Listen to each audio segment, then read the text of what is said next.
কাঁথিতে তৃণমূল নেতা তথা বিশিষ্ট সমাজসেবী ও ব্যবসায়ী শেখ আব্দুল সাত্তারকে লক্ষ্য করে খুনের চক্রান্তের অভিযোগ ঘিরে চাঞ্চল্য ছড়িয়েছে।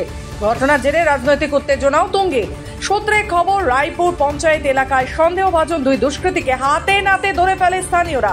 ধৃতদের নাম শেখ আমিরুল্লাহ ও বাপি দাস। এদের একজনের বাড়ি ওড়িশা ও একজনের বাড়ি কাঁথির খেজুরি এলাকায়। ধৃতদের কাছ থেকে একটি 9mm পিস্তল, একটি রেঞ্জ, দুটি মোটর বাইক এবং বেশ কয়েকটি মোবাইল উদ্ধার করেছে পুলিশ। জানা গেছে, অভিযুক্তরা ওই এলাকায় বেশ কয়েকদিন ঘাঁটি গেড়েছিল। বাইকে করে যাওয়ার সময় একটি ব্যাগ রাস্তায় পড়ে যাওয়ার পর তা খুঁজতে এসে গ্রামবাসীদের হাতে ধরা পড়ে। পরে কাঁথি থানার পুলিশ এসে দুই অভিযুক্তকে গ্রেফতার করে। পুলিশের প্রাথমিক তদন্তে উঠে এসেছে তারা চুরি, ডাকাতি, ছিনতাই সহ একাধিক অপরাধের সাথে যুক্ত।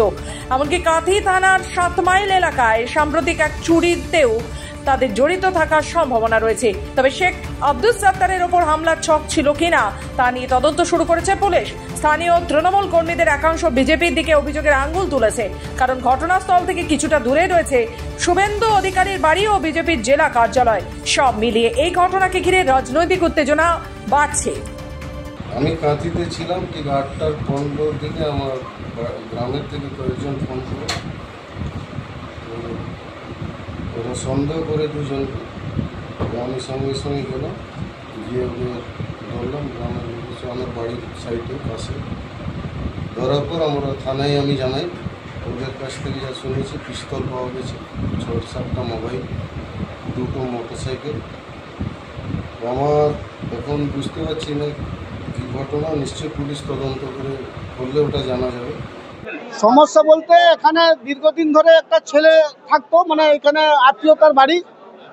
তো আমরা বলি আত্মীয়র জন্য এসছে, কিন্তু ও যে ফলো করে, যে আমাদের যে সাত্তার বাবু আছেন, ও তো একটু নেতৃত্ব করেন, তো ওকে মারার জন্য ধাওয়া করে সে কিছুদিন ধরে ছক করে ছিল।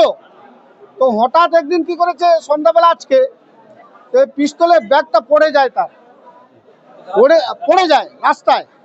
পড়ে যাওয়ার পরে একজন বুড়ো মানুষ সে কুড়িয়েছে, তদন্ত করে খুঁজছে।